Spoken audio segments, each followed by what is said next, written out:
Okay, hello everyone. I'm Keith DeStone. I'd like to welcome you to the Cosmos Society Online Open House series. Our guest today is Dr. Julia Shear.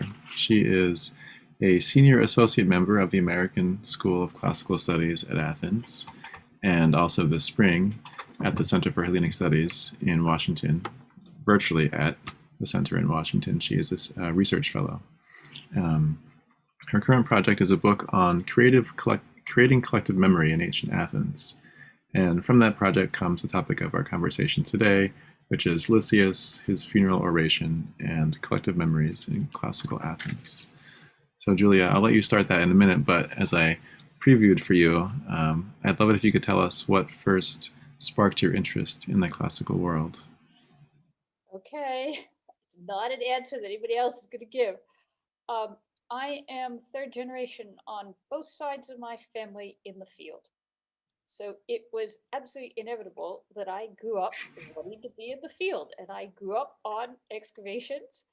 And from the time that I was about 2 or 3 years old, my great desire in life was to have my own excavation. Wow. Yeah, that's foreordained. You're right. We haven't had that answer yet.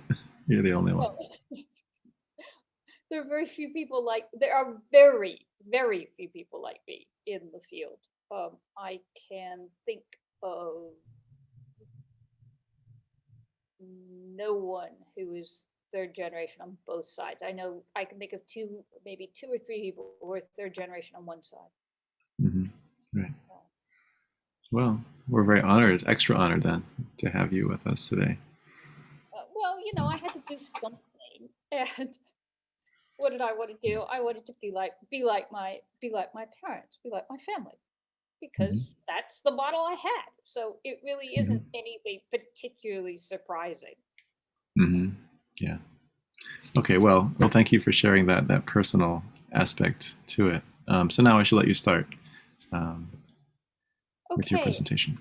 I want to issue one caveat, and that is that the Mhm. text, the translation that I recommended, um, is the one on Perseus because that's open access and easily available.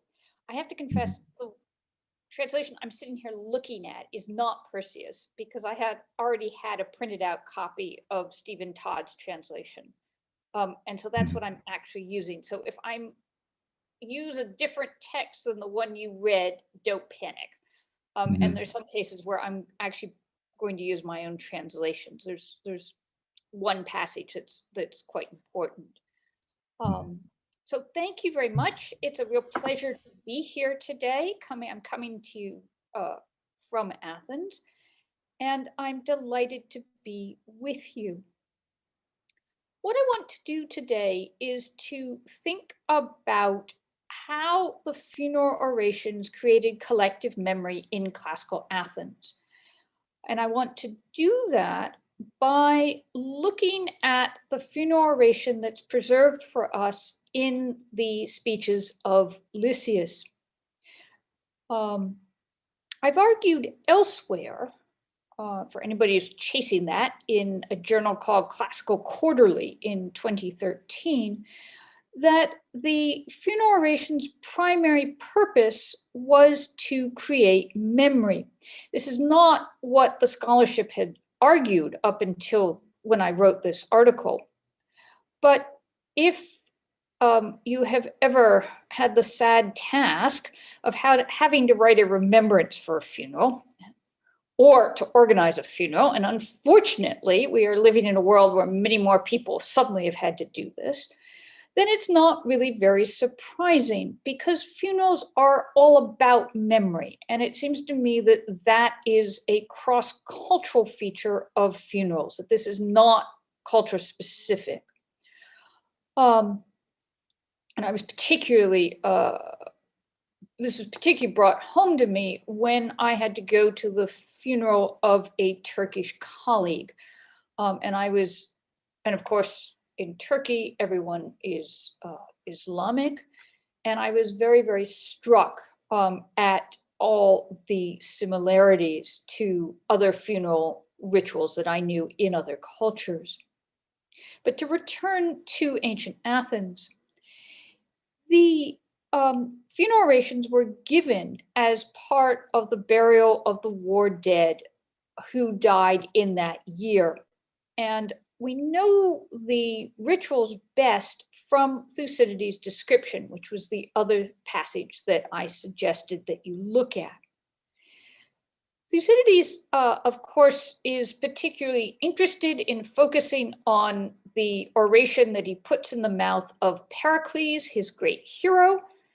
And because he's focusing on Pericles, there's certain things that he doesn't talk about that I think were probably already part of the rituals. And that is the sacrifices and the games, which he doesn't mention. But we know in the 4th century, and our oration dates to, say, about 391 or so, that there were sacrifices and games. And in fact, Lysias actually refers to these. We'll come and look at one of the passages where he refers to the context. There are several funeral orations that are preserved. Obviously, Thucydides' version that he puts in the mouth of Pericles, the one by Lysias that we're going to focus on. There's one by Demosthenes that Demosthenes gave for the dead from Chaeronea, from the Battle of Chaeronea in 338. There's the oration that Hyperides, the orator Hyperides, wrote for the dead in the war after the death of Alexander. There are fragments that the sophist Gorgias wrote, and there are a few small fragments from the speech that Pericles gave for the dead, the Athenian dead from the Samian revolt. And then Plato has a dialogue, the Menexenus, which the core of which is a parody of the Funeral Oration. So our speech belongs in this group of speeches. As you have undoubtedly seen, Lysias's oration has a long historical narrative. This makes up the core of the speech.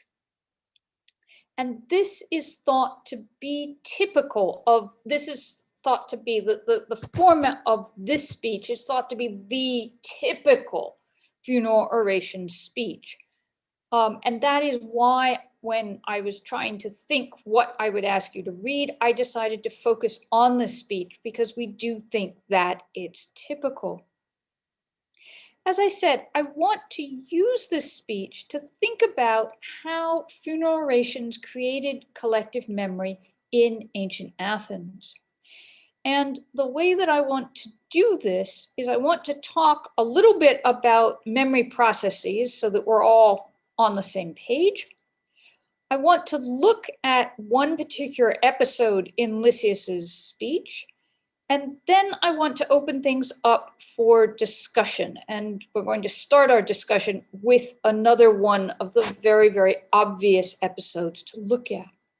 So I want at this point to turn to the dynamics of memory. Remembrance is a complex process.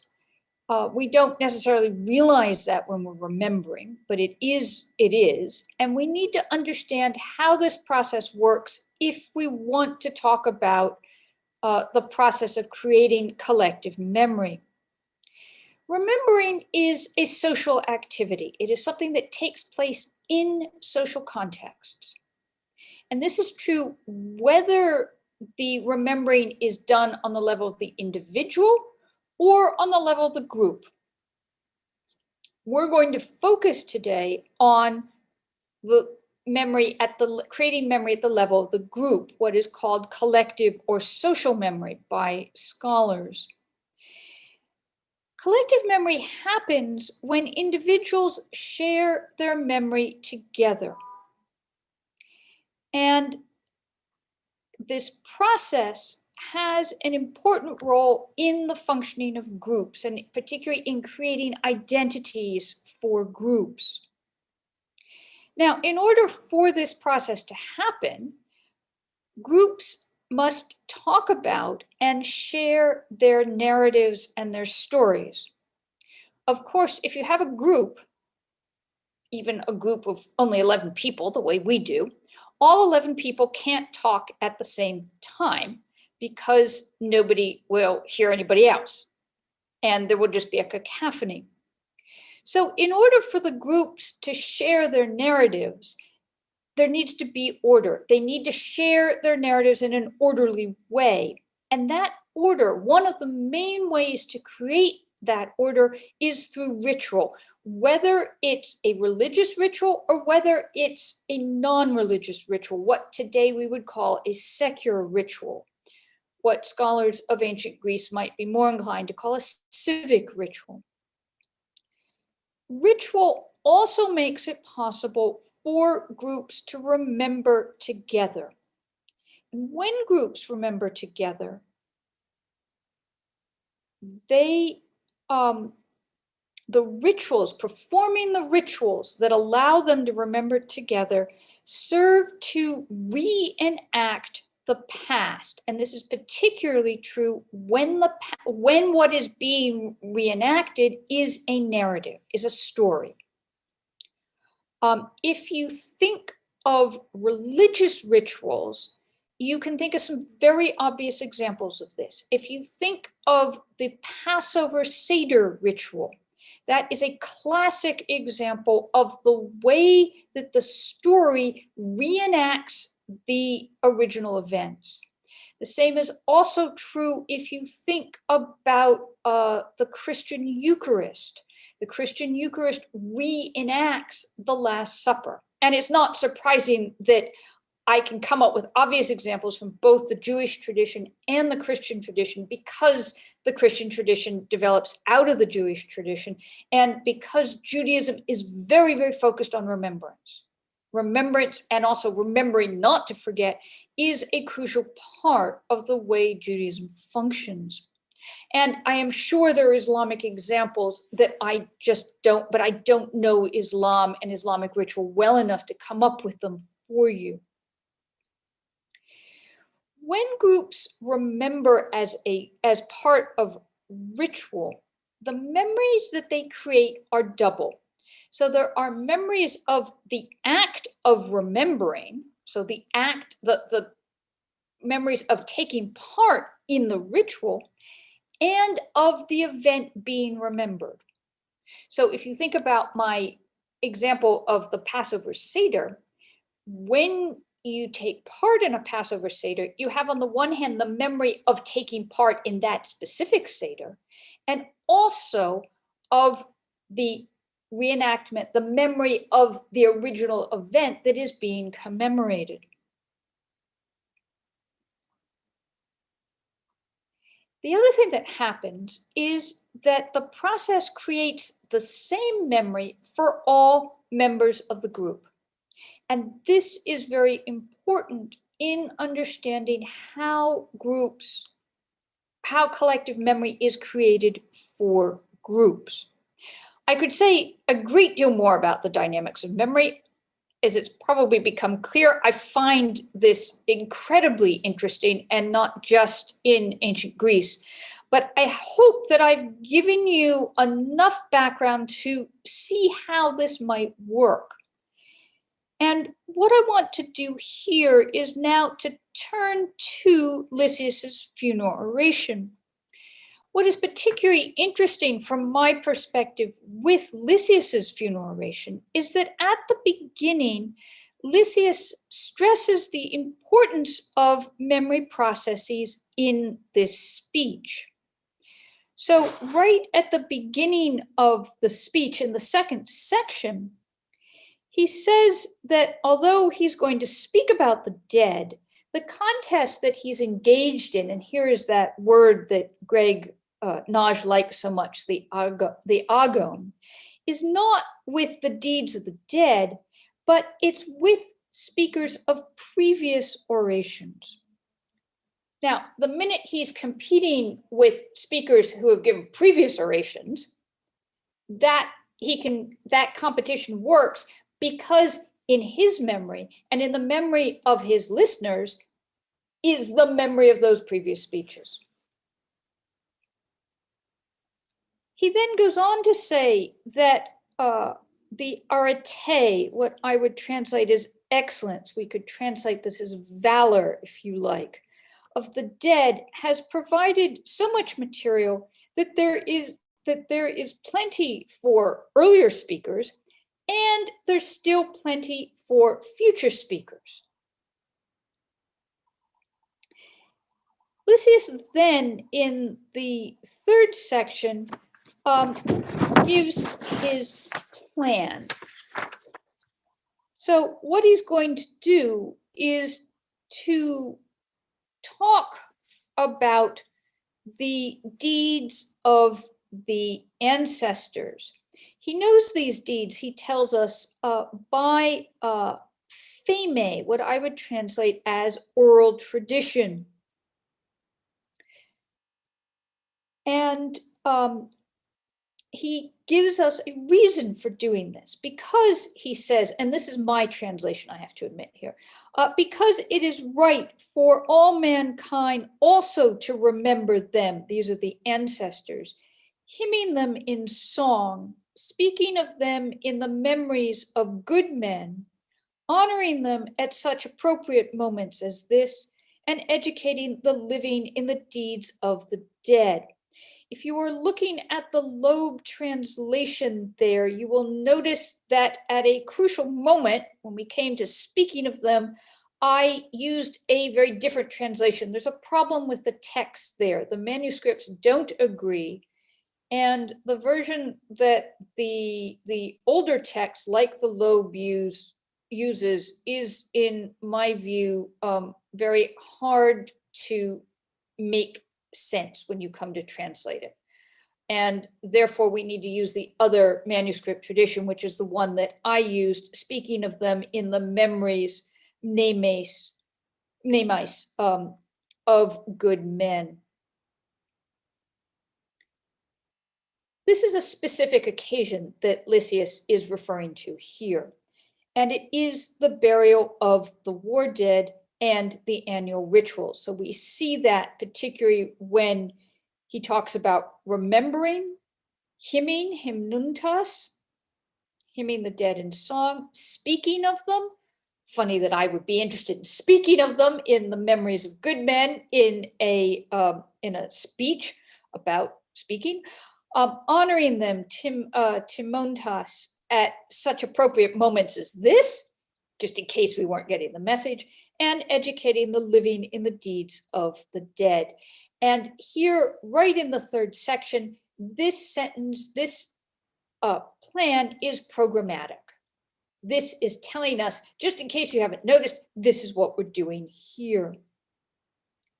The songs and the speeches carry the memories of the ancestors of the Athenians into the future. And it's the hymns and the songs and the speeches that are going to educate the living. We're going to come back in a moment to this issue of education and educating the living. What I want to do at this moment is to turn to think about how, oops, that's the wrong one, how this might work in the context of a specific passage. And I want to look at sections 49 to 53, which is the narrative about General Myronides and the campaign with the oldest and the youngest. Because we can see here in this section how these memory processes work. Now, according to Lysias, I have to keep saying this because we have another version of this campaign in Thucydides. According to Lysias, what happened was that the Athenians marched out when the Corinthians attacked them. They fought a single battle. After winning that battle, they erected a trophy. And I don't have things quite in the right order.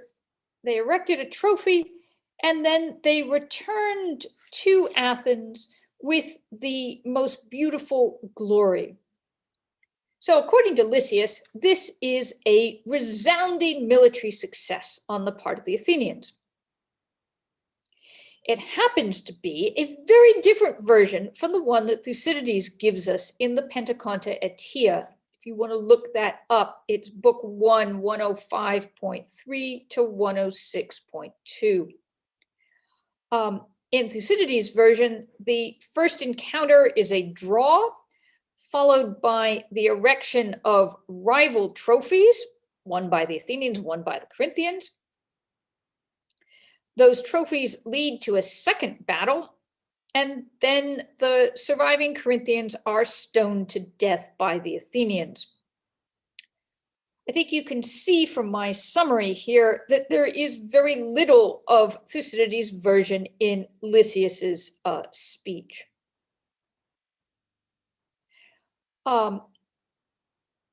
As presented by Lysias, Thucydides' more complex version becomes a single victory commemorated by a trophy. And it's striking that we're told about this trophy here, and I don't think it's just because the trophies play a big role in Thucydides' version. Here we need to remember that ancient Greeks set up a trophy on the battlefield where the enemy turned to flight. So you do that when you've had a really successful military encounter, not one that's a draw. And it emphasizes the success of this encounter. The way that this version has been simplified to make it a resounding Athenian victory is typical of the way victories are presented in these orations. The victories all become great Athenian successes. If it's not an Athenian success, as you probably noticed, it doesn't get mentioned. And that's part of what is going on in the ways that these that the past is being used, and the way that and the memories that are being created. Now, when this funeral oration was given, this version, Lysias's version of the resounding success, was presented to all the Athenians. And that means that they gained a memory of this version of the events, of the version where it's a resounding success. And we need to keep in mind that this engagement, Myronides' campaign with the oldest and the youngest, took place something like 68 years before this speech was given. And that means that the participants in that engagement were probably no longer alive. Even the youngest would have been about 18 years old. So if you're really good at the mathematics, you will realize that if they were still alive, they would be about 86. This is not very likely. That there might have been one or two, but most of the survivors would no longer have been alive. So this episode would only exist in living memory because of its repetition in funeral orations. If you look at the description, I've given you a very brief summary of it, but if you look at the description, you will see that it is full of details, particularly about the participants. The oldest and the youngest are repeatedly juxtaposed. We're given details about them. And all these details make it memorable in a way that my very compact version was not. So these details stand out in memory. They help us to remember it, and they make it vivid. The youngsters who are participating are described not as Thucydides does. Thucydides calls them the youngest, but they're described in section 50 as those who were underaged.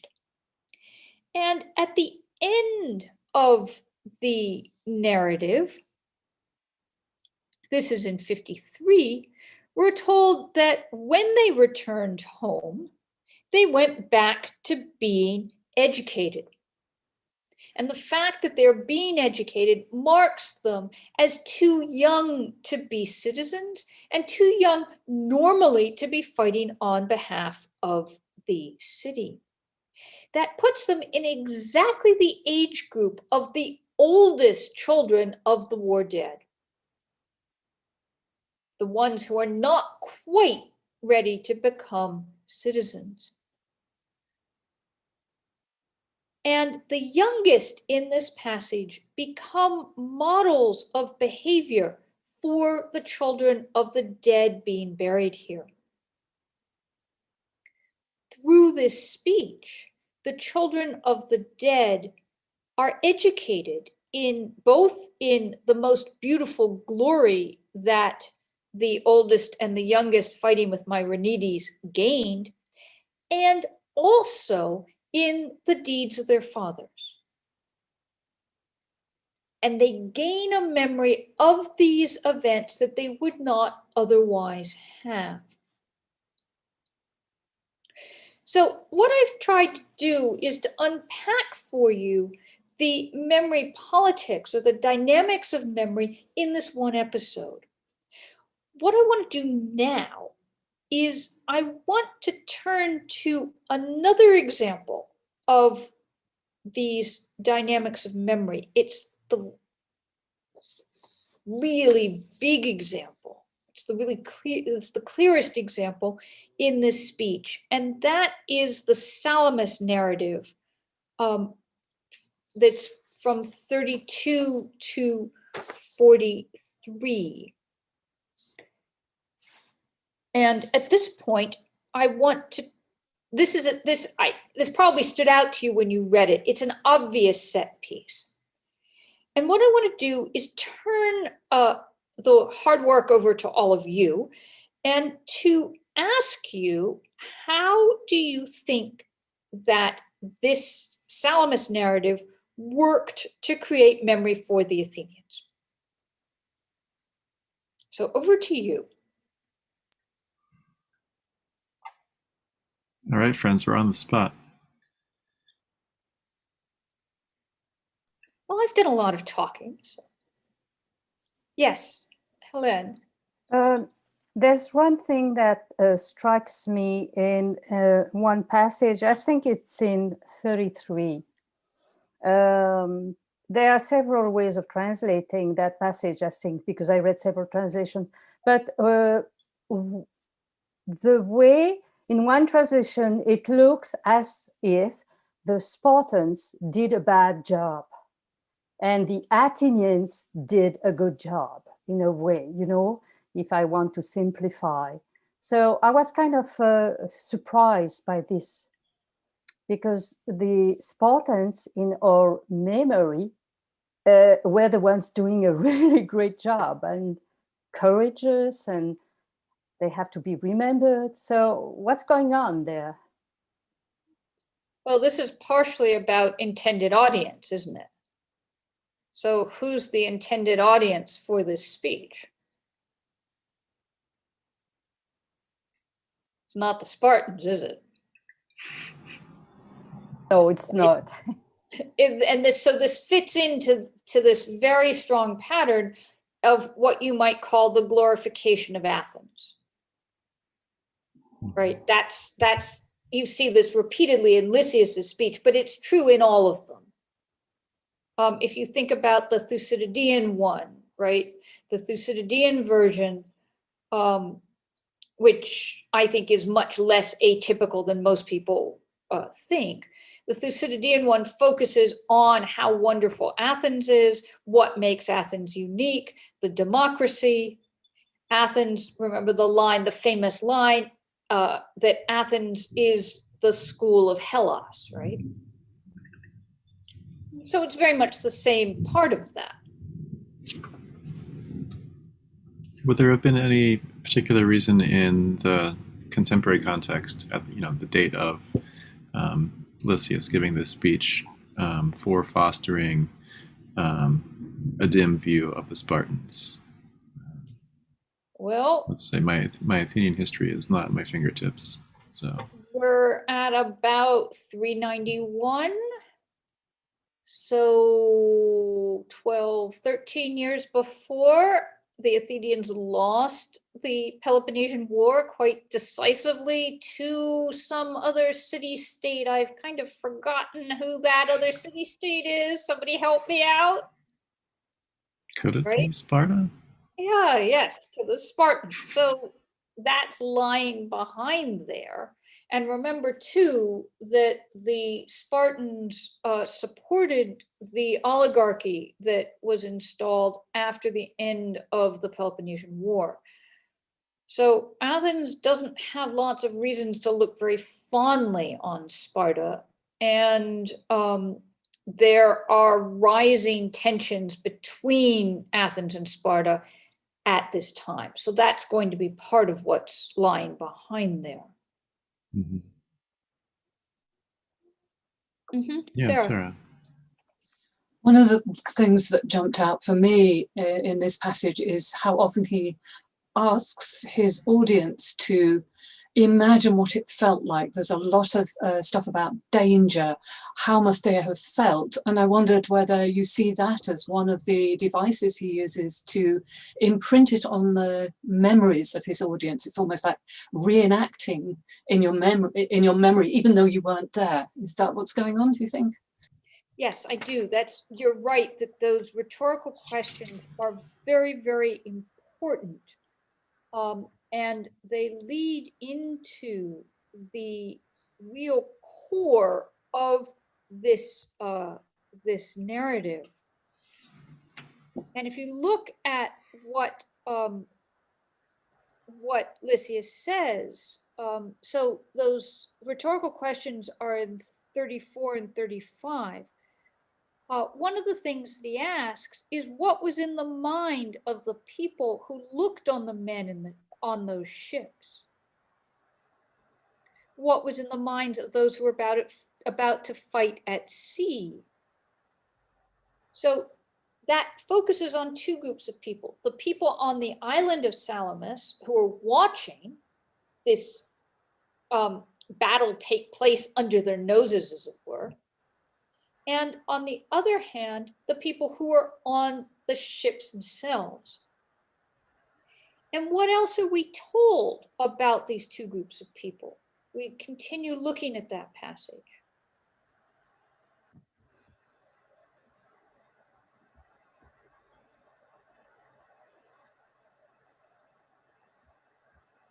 So there's sort of potential outcomes going on as well, but he keeps returning to these questions. I was looking a little bit later on. It's, what would even the gods have, what would even the gods have thought? Thinking about compassion for the children and the wives. So it keeps switching between one group and the other, doesn't it? Yes, very, very much so. Ian, I think you wanted to come in. Just a lot of focus on the feelings of the individuals. For example, I don't think in Thucydides there was any discussion of the feelings, nor really much mention of the situation of the people on Salamis itself. Well, if you look at what's going on, if you look at 37, so Sarah is quite right. What happens is we have two rhetorical questions that focus very much on this very vivid narrative. And then the rhetorical questions broaden out again. So it's as if we have the rhetorical questions narrow in, the core of this, and then they widen out again. And if you look at that core, and I'm thinking here of 37 and 38. And 39.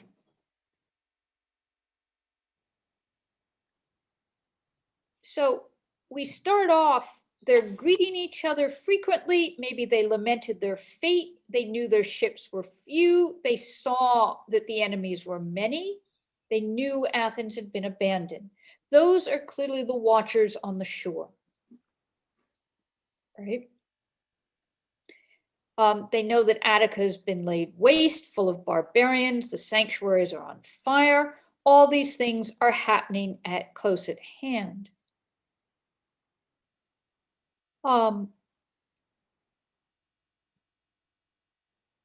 Then they hear the paeans of the Greeks and the barbarians, the cheering on both sides, the noise of the ships being destroyed, the sea full of bodies, many ships sinking. Here we're getting the effect of the battle, both if you're on the ships and if you're watching on the shore.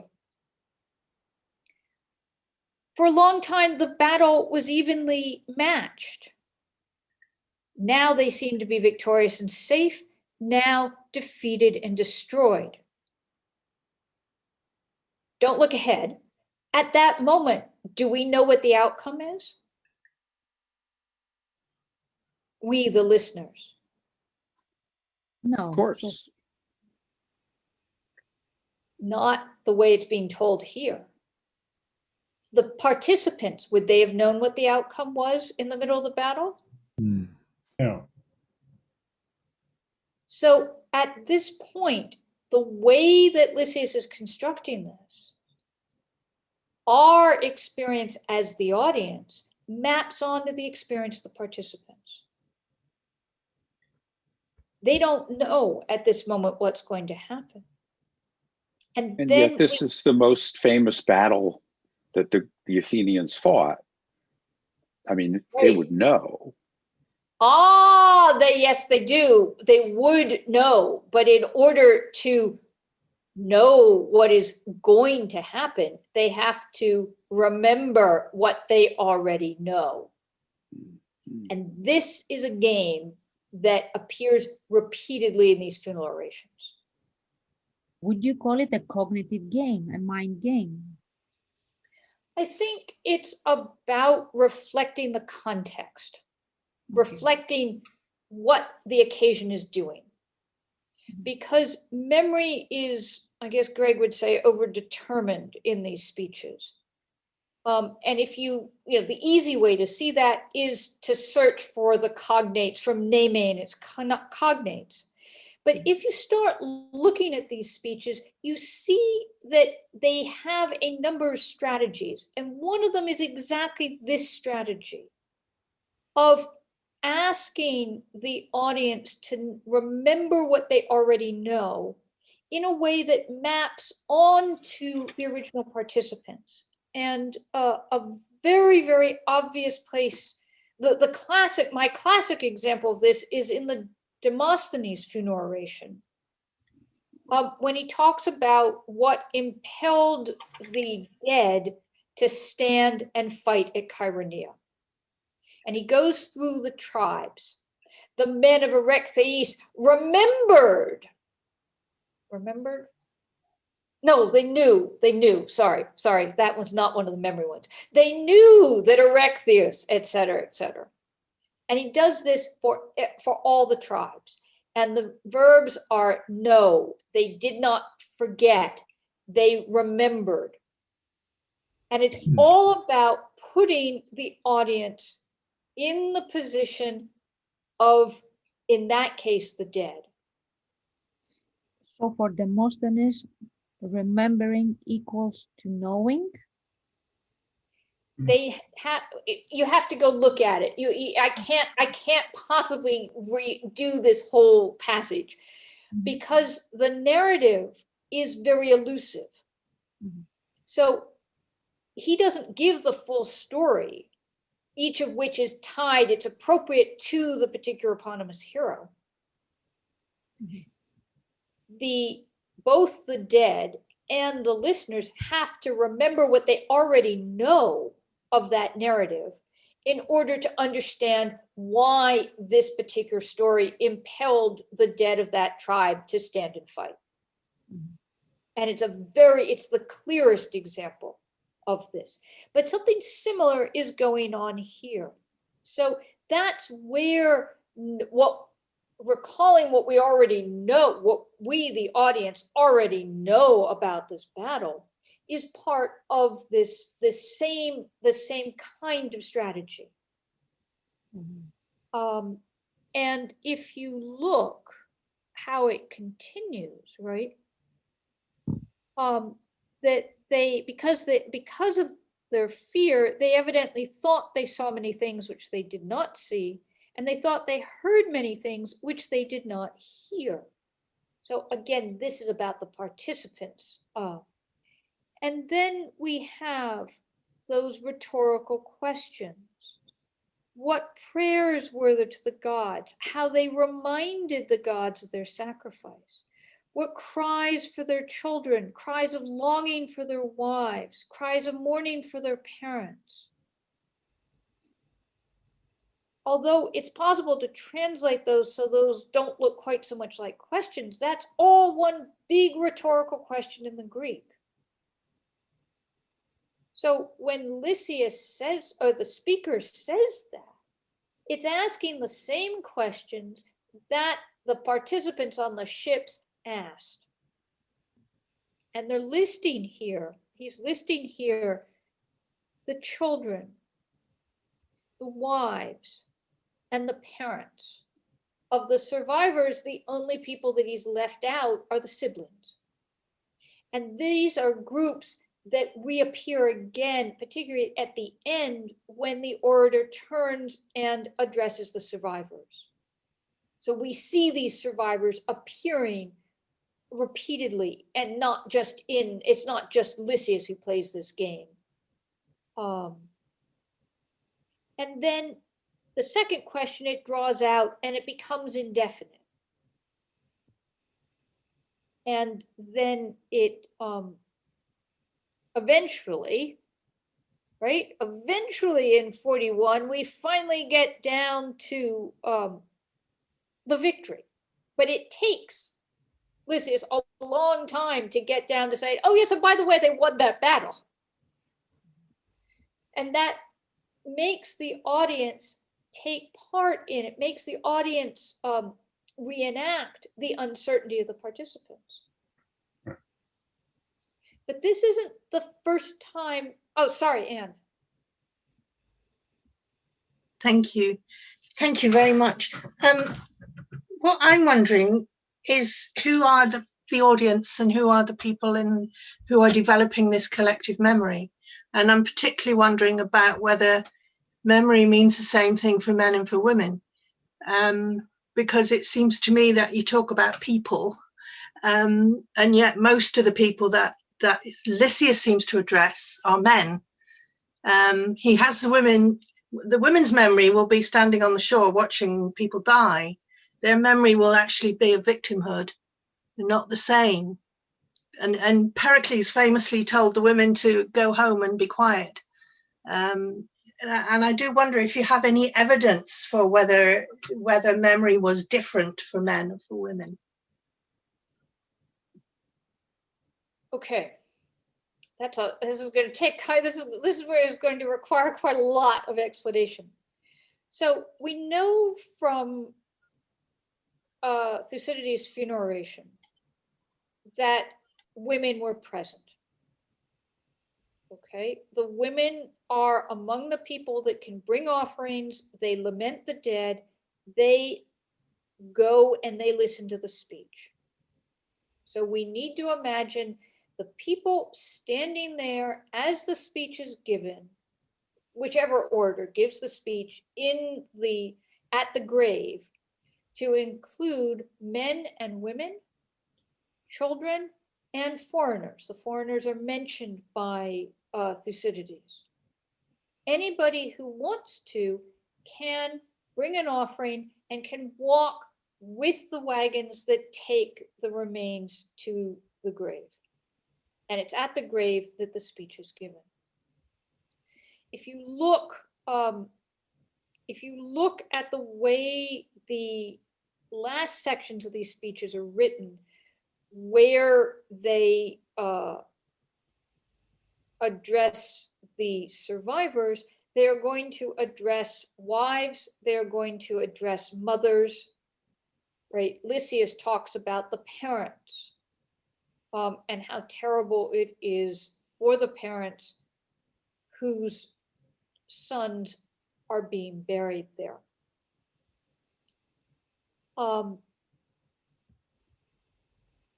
Now, the part that we're not going to have time to talk about, I think, is at so after the historical narrative, there's a narrative about the deeds of the dead who are being buried.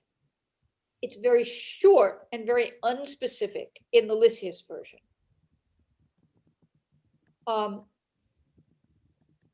In the Demosthenes, he uses a rhetorical device of this focusing on why the dead stood firm and fought at Chaeronea to distract from the little problem of Chaeronea being a total disaster for the Athenians and their allies.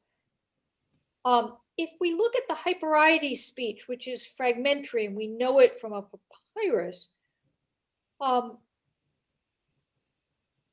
there, and up until the point when that particular oration was given, the Athenians were very successful. It's really detailed about the final campaign in which the dead died.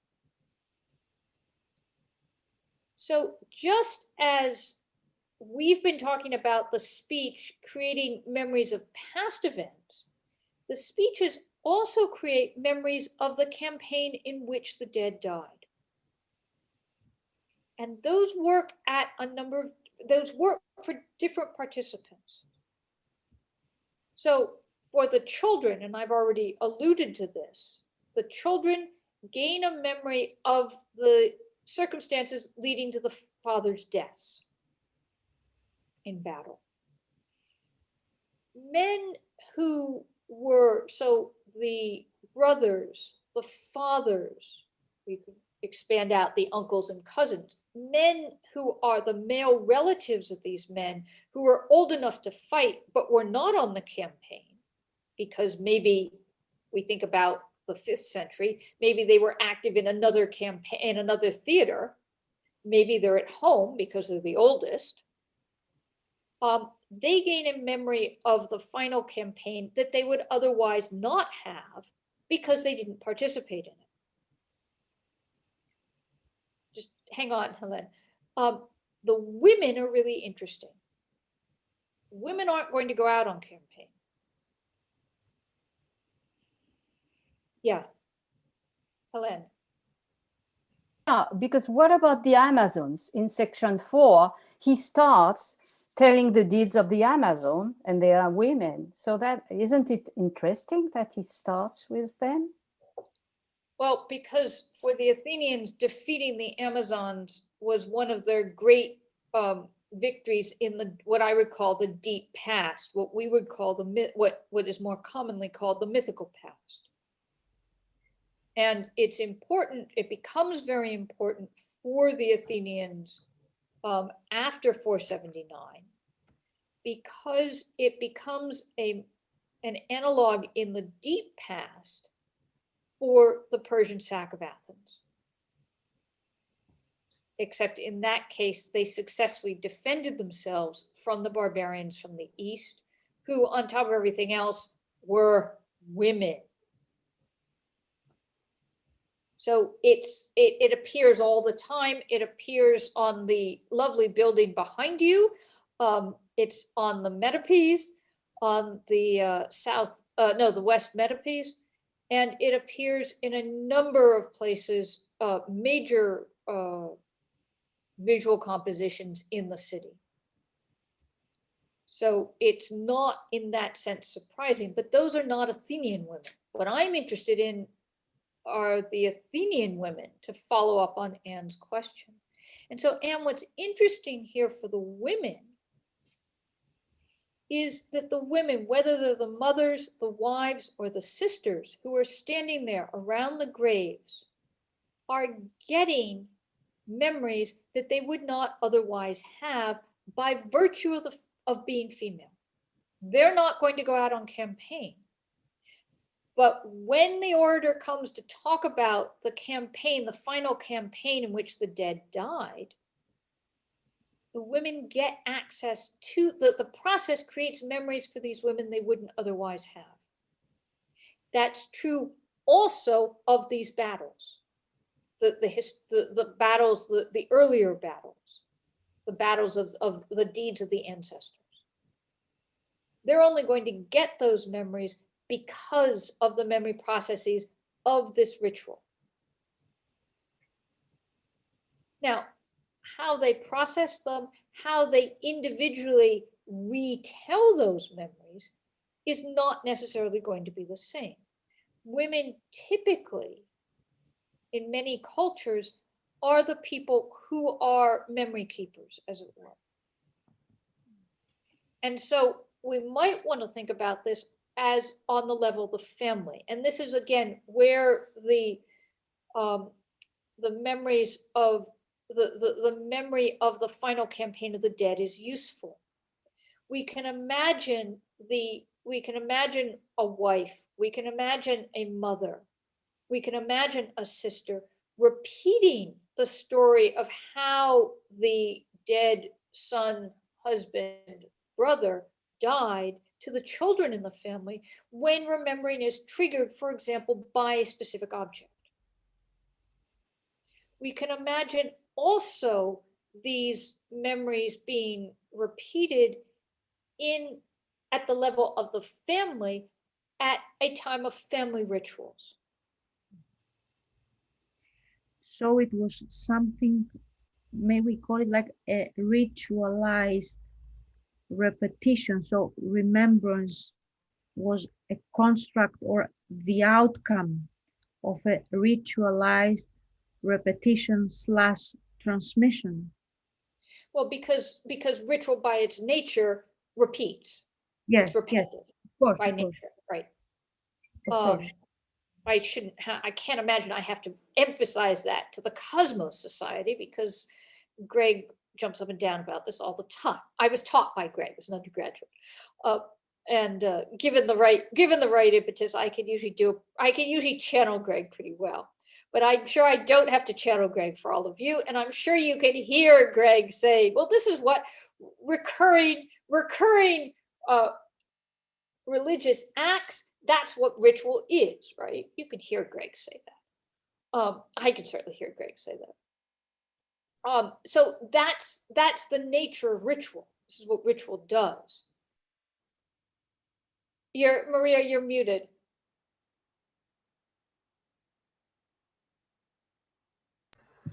Sorry, no, no, thank you very much. You sorry.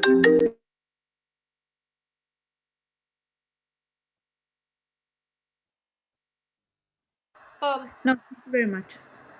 You're welcome. There's more. We're getting, I think we're starting to run out of time. This is very much what happens when I teach, when I have seminars. My seminars among my students are infamous for running over. There is obviously much more that we could say. I want to, before we leave that Salamis narrative, I want to draw your attention to two details about it. One of them is one of my favorite things. So we talked already about the audience being put in the position of the participants. That the part where we talked about it isn't the first time in the narrative that happens. If you look at sections 32 and 33, where the narrative starts, it starts with the ancestors hearing about the disaster that happened to the Spartans. And they're uncertain what to do. There are two options that they think about. And in fact, in 33, there are two proposals, and the two proposals are presented to us. but they're presented to us as two competing proposals. They're not presented to us, and the Athenians decided to do this. And that, again, puts us in the position of the participants, of the Athenians deciding, what should we do? Should we stay and fight for the city? Should we abandon the city? So when we get to the part where we were talking about the participants and the watchers on the shore, we've already done this with trying to decide what it is that we should do, just the way the Athenians in 480 had to do that. The other thing to notice is something that won't come out perhaps so much in the translation. It's about the other shift that's going on here. So in 32, we hear about our ancestors, and that's what the Greek says. I've lost my place in the Greek. Hoi humeteroi progonoi. That's the last time in this narrative that we're going to have the word ancestors. After that, everything is done with pronouns, they, and the third person plural, they.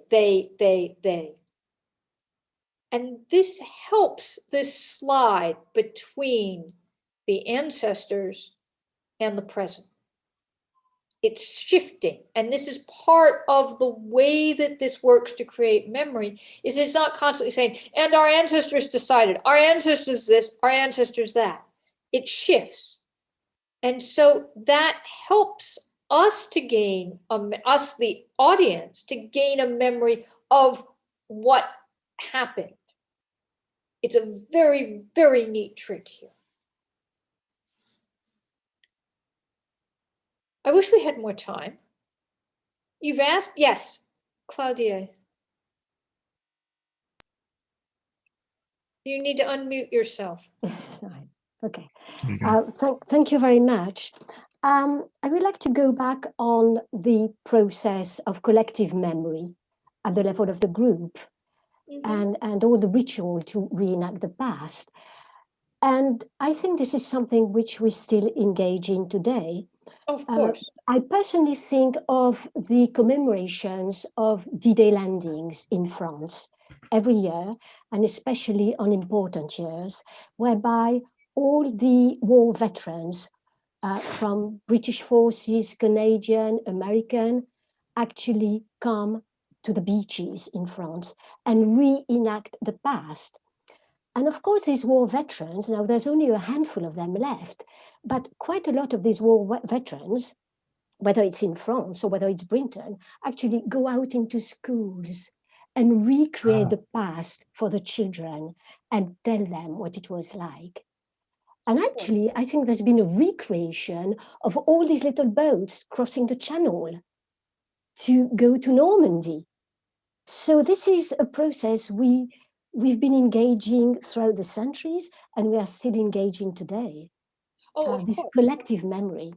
Of course. And when I talked about the dynamics of memory, what I was talking about is drawn from comparative work, and drawn from strategies to understand memory that have been developed by scholars in memory studies, studying memory processes of other periods and places.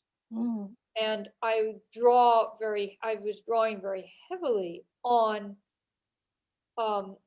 memory studies. Memory studies has been one of the drivers of memory studies, has been not so much the Second World War as the First World War.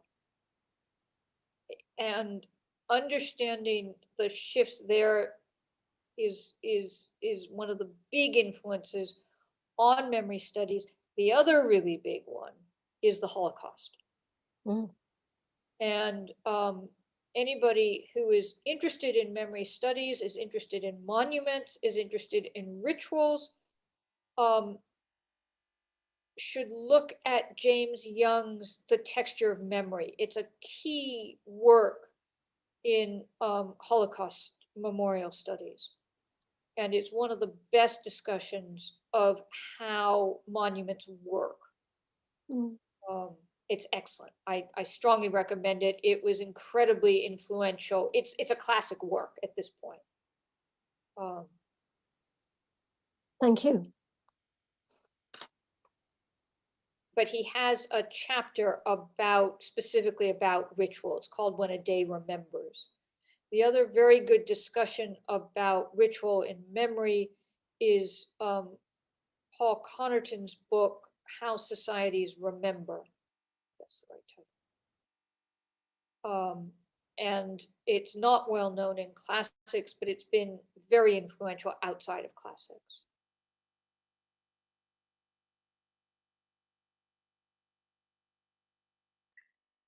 So I think we've run out of time. Alas, you were right. We have run out of time. And I think this is where we ended up. So I think we looked at, and we nicely came back to where we started from in a nice ring composition, to come back to the dynamics of memory. So we talked about the dynamics of memory. Then we turned to look at Lysias, and to look at, we ended up only with 2 episodes to see how he uses the speech to create memory for the Athenians. But I managed to drag in by the scruff of the neck a number of other episodes, including some of my favorites, to try and help us to understand how these memory politics work. I know there were some questions, there were some comments in the chat that I kept flashing up that I didn't have time to look at, and we haven't addressed. I'm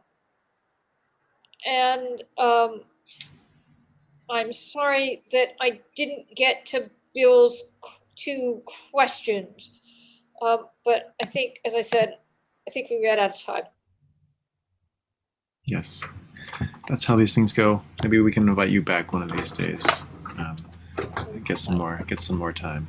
But thank you very much for this wonderful exposition and for interacting with us on these questions. And thanks to all of you out there for watching. So.